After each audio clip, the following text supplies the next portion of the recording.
그럼 어느 교단적 해석으로 말씀드릴까요? 하여튼 설명할 수 있는 말로 이렇게. 예. 만약에 선교사님이 성령 세례를 중생과 구분하는 그런 경험으로서 전제하고서 저한테 물어보셨다면 저 성령 세례 받았습니다. 이미 오래전에 확고하게 받았습니다. 어떤 증거? 어떤 증거? 그 증거는 중생 때보다 중생의 더 깊은 차원이라고 해야 될까요? 다시 말하면 그렇게 표현하고 싶어요. 다시 말하면 중생 때 우리가 갖춰야 될 그런 spiritual equipment, 영적인 준비 이런 것이 비로소 내 경험 속에 이제 드러나기 시작한 처음 시작, 그것이 저의 성령 세례였다고 봅니다. 그러니까 그 내용은 중생의 내용하고 틀릴 수가 없어요. 그리스도 안에 있는 성경에서 말한 그리스도 안에 있는 그 내용, 그 본질이 내가 거듭났을 때 분명히 그것이 그리스도와의 연합으로서 씨앗이 되어졌겠지만 제 경험과 고백 속에서는 충분하지 않았죠. 그런데 저의 어떤 그 주님께 대한 full dedication, 어떤 그런 경험과 함께 그것에 대한 고백이 확고하게 됐다? 이렇게 표현할 좀 제가 광의적으로 표현하는 겁니다. 왜냐하면 여러 교파들이 다 이해할 수 있는 그런 표현으로 제가 드리는 거죠. 만약에 여러분들이 전부 다 오순절주의자들만 모였다면 제 표현은 완전히 달랐을 거예요. 그러나 이해하는 것이 중요하기 때문에. 그래서 저는 중생의 더 깊은 차원이다 이렇게 말씀드립니다. 저는 제가 만약 오순절주의자였다면 저는 성령 세례를 받은 시간이 있습니다. 왜? 방언을 시작했으니까. 그렇게 말할 수 있어요. 근데 제가 웨슬리안이라면 저는 다른 각도에서 성령 세례를 말할 겁니다. 그건 뭐냐면 제 영혼 속에 purity 그리고 power, 내적으로는 purity, 외적으로는 power를 제가 경험하는 그 처음 시간, 그걸 갖다 성령 세례라고 말하죠. 성령 세례란 단회적인 것이고요. 단위적인 사건. 네, 그런데 성령 세례와 같은 경험은 또 지속되어지는데 신학적인 하나의 그 용어상 보통 세례라고 하는 말을 물세례를 연상함으로써 세례는 일생에 한 번이라고 하는 그런 어떤 내적인 어떤 뭐랄까 묵시적인 어떤 그런 암묵적인 그런 어떤 그 우리의 이해의 그런 것이 있기 때문에 성령 세례를 그렇기 때문에 작년에 받았고 또 올해 또 성령 세례 받았다 이런 표현들은 하질 않고 대개 첫 번째 성령 충만의 경험을 성령 세례라고든 말하죠. 그리고 그 다음부터 또 유사한 경험을 더 충만하게 갖게 될 때 성령 충만함을 또 받았다 이런 표현들은 하죠. 그것이 이제 보통 일반적으로 표현하고 있습니다. 네.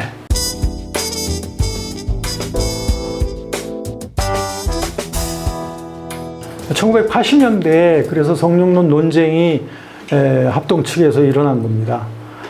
그 갈등은 두 가지, 성령 세례에 대한 갈등이었어요. 우리 한국 교회는 초창기 때부터 성령 세례를 굉장히 많이 강조를 했었습니다. 그게 이제 평양 장로회 신학교의 전통이었고, 장로회 신학교 졸업자들이 전부 다 성령 세례를 강조했던 분들이라고요. 길손주도 그렇고, 또 김익두도 그렇고, 다들 성령 세례를 강조했어요.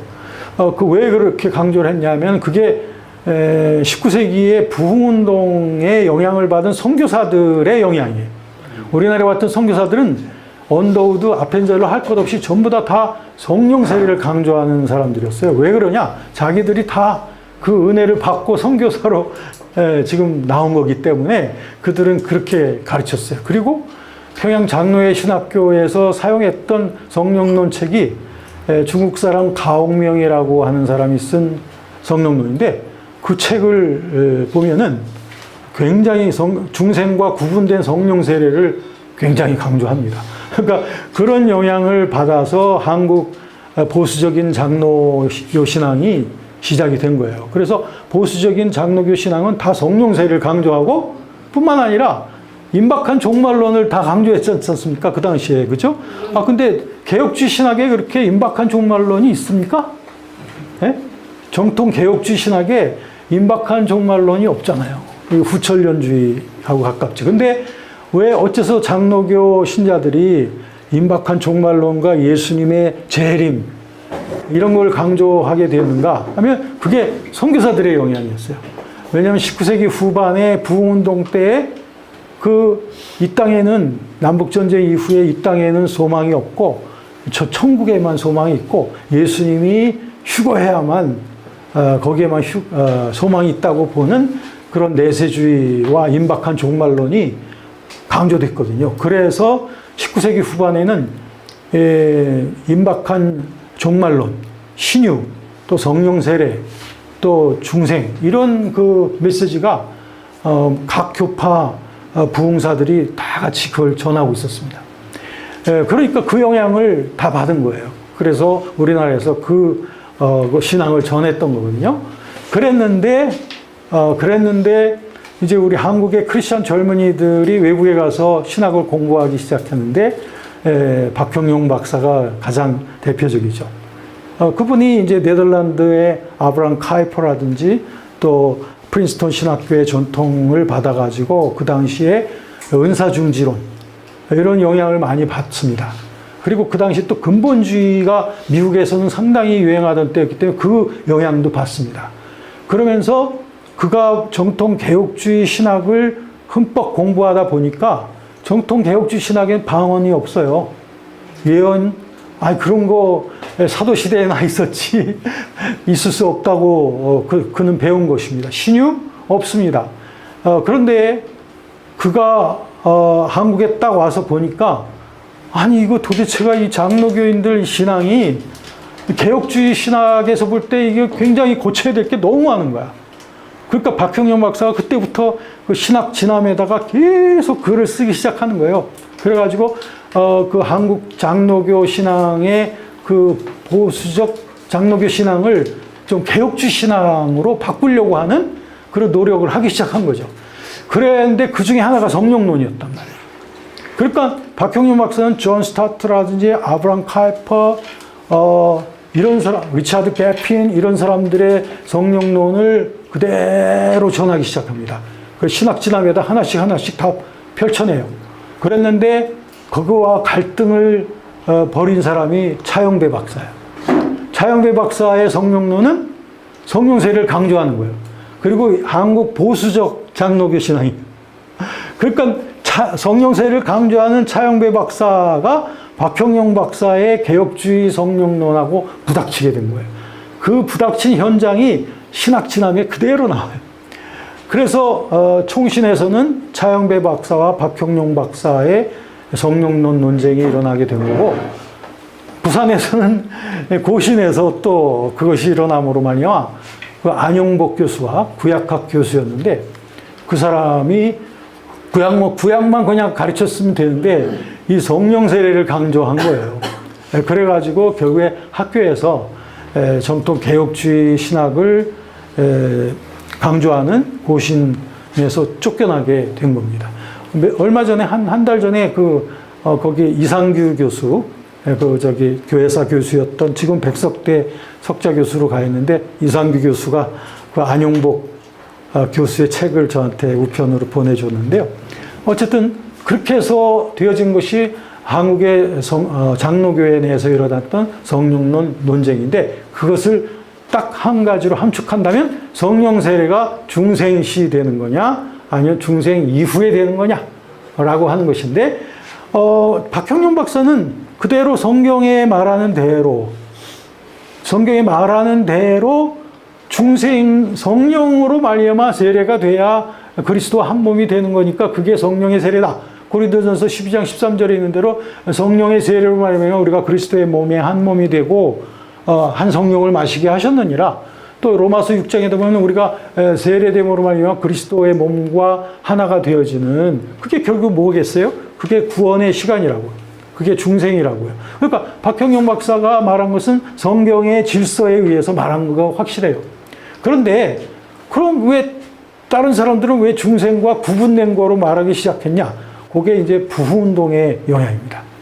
19세기 후반에 부흥운동에서 여러분들도 친숙한 분들, 제가 이름을 대면 다 알 거예요. 이분들이 다 성령 세례를 강조했던 19세기 후반의 부흥사들입니다.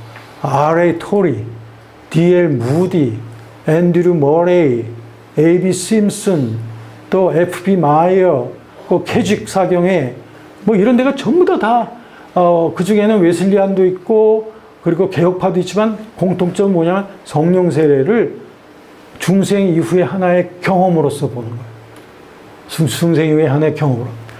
그러니까 이제 이제 구분이 되실 겁니다. 성경적으로 본다면 성령의 세례로 말미암아 중생이 하는 것, 그게 성경의 내용입니다. 성경에서 말하는 바이블 크리스천의 그 내용이라고. 그런데 우리의 경험으로 볼 때 우리가 예수 믿는다고 고백하고 난다고 해서 성경에 나타나는 성경에서 말하는 그 영적인 사실들이 그때부터 완전히 구현이 되느냐 이거죠. 또 우리가 주님 앞에 주님이 우리에게 몸을 주신 것처럼 우리도 역시 주님 앞에 온전히 드리는 삶을 그때부터 시작하느냐 이거죠. 그게 아니란 말이죠. 그러니까 부흥이 필요했던 거고, 그래서 영적 갱신이 필요했던 거죠. 그러니까 부흥사들의 역할은 뭐 다른 게 아니에요. 거듭난 자를 참으로 거듭난 자답게 세우는 게 부흥이죠. 그게 갱신이죠. 그러니까 부흥사들은 그 일을 했던 거예요. 존 웨슬리도 다른 게 아니죠. 18세기 존 웨슬리도 영국에 이미 다 크리스천들이잖아요. 영국 성공회 다 크리스천들 아닙니까? 그런데 웨슬리가 보기에는 거듭난 자 다 와야 되는데 거듭났다고 말만 할 뿐이지 성경에서 말하는 거듭남의 특성들이 없다 이거죠. 그러니까는 그들을 깨우기 시작한 게 웨슬리 부흥운동이고, 그 다음에 조나단 에드워즈도 마찬가지죠. 조지 휘필드도 마찬가지예요. 전부 다 여러분 조나단 에드워즈가 Religious Affection, 미국에서 잠자는 청교도들을 깨우기 시작할 때 그 Religious Affection이라고 하는 그 저술이 뭡니까? 그게 종교적인 감동이라는 거 아니겠어요? 그게 뭐예요? 청교도들이 말로는 거듭났고 다 우리 대대로 크리스찬이라고 말하는데, 조나단 에드워즈가 볼 때는 이거 거듭난 자의 특성이 없다 이거지. 성경에서 말하는 거듭난 자는 아직 아니라는 거예요. 그러니까 그들을 깨우는 거죠. 거듭난 자답게. 그게 사실 조나단 에드워즈의 각성운동이었던 거죠. 그러니까 결국에는 우리 저는 이것입니다. 성경적으로 볼 때 성령의 세례는 중생의 내용이 맞습니다. 그렇다면 성령의 세례로 말미암아 중생을 했다면 그 성령 세례의 경험과 그 내용이 우리의 삶과 사역 속에서 나타나야 된다 이거예요. 그러니까 말로만 성령 세례 받았다, 나 중생이 했으니까 성령 세례 받은 거야 라고 하면서 맥 놓고 있어서는 안 된다는 거죠. 그러면 성경에서 말하는 바이블 크리스천의 그 내용이 내 삶과 고백과 사역 속에서 나타나야 되는 거 아니냐 이거죠. 그러니까 우리들 그 경험의 차원을 우리들은 계속적으로 성경에 나타나는 진리가 나의 경험 속에 드러나기를 위하여 우리들은 기도해야 되고 그거를 목표해야 되죠. 반대로 경험을 강조하는 오순절주의자나 또 웨슬리안들이나 이런 사람들은 중생 이후에 어떤 성령 세례라고 하는 경험을 교리적으로 말한단 말이에요. 이분들도 안일에 빠져서는 안 된다 이거죠. 내가 뭐 7년 전에 성령 세례 받았다 까불지 마. 이게 아니란 말이에요. 그래서 what? 지금 그러면 당신 속에, 당신의 사역 속에 성령 세례의 그 성경에서 말하는 그 그리스도 안에 있는 엔 크리스토의 그 고백과 그 성결과 그리고 그 사역의 능력이 당신 속에 있는가? 없다면 내가 7년 전에 성령 세례 받았다고 하는 그 간증으로 스스로를 속이지 말고 성경으로 돌아가서 성경에서 말하는 성령 세례가 뭔지, 성경에서 말하는 in Christ의 내용이 뭔지, 그리스도와 연합됐다는 것이 무엇인지를 성경을 통해서 바로 보고 그것이 자신의 삶 속에 고백되어지고 나타나도록 돼야 된다 이거죠. 그러니까 그런 차원에서 저는 이걸 두 가지 차원이라고 봅니다. 성령 세례의 영적 사실의 차원. 이건 보통 개혁주의 신학에서 강조하는 그 성령론입니다. 그 다음에 성령 세례의 경험적 차원. 이거는 주로 성령 세례 경험을 좀 강조하는 교단들에서 말하는 거예요. 근데 이 두 차원은 어느 것을 택하고 어느 것을 버려서는 짝퉁이가 돼버리고 말아요. 이건 두 가지를 우리를 함께 우리가 고백을 하면서 영적 사실이 경험이 되도록 해야 되고, 경험이 영적 사실로 말미암아 더 풍성하게 되도록. 그래서 에베소서 1장 17절부터 19절에 보면 너의 눈을 열어주셔서 그리스도 예수 안에 있는 그 영광의 풍성함이 어떤 것인지를 너희들이 더 보게 되기를 원한다고 하는 그 영적 사실을 성경을 통해서 더 봄으로 말미암아 그 성령 세례의 그 경험과 그 내용이 더 풍요로워지도록, 점진적으로 더 풍요로워지도록 하는. 그렇게 되면 우리들이 성령론의 더 이상의 논쟁을 우리들을 마감할 수 있습니다. 마감하고 성령 세례 뭐 중생 때 받는 거냐, 후에 받는 거냐, 방언이냐 아니냐 이런 게 아니라 성경에서 말하는 성령 세례의 그 능력을 우리들이 추구하는 거죠. 그러면 어떤 교파이든지 간에 우리들은 그 차원에 우리가 포커싱을 하게 되면 우리들이 힘있게 교회를 세울 수 있는 그런 성령론이 되어질 수 있다라고 저는 봅니다.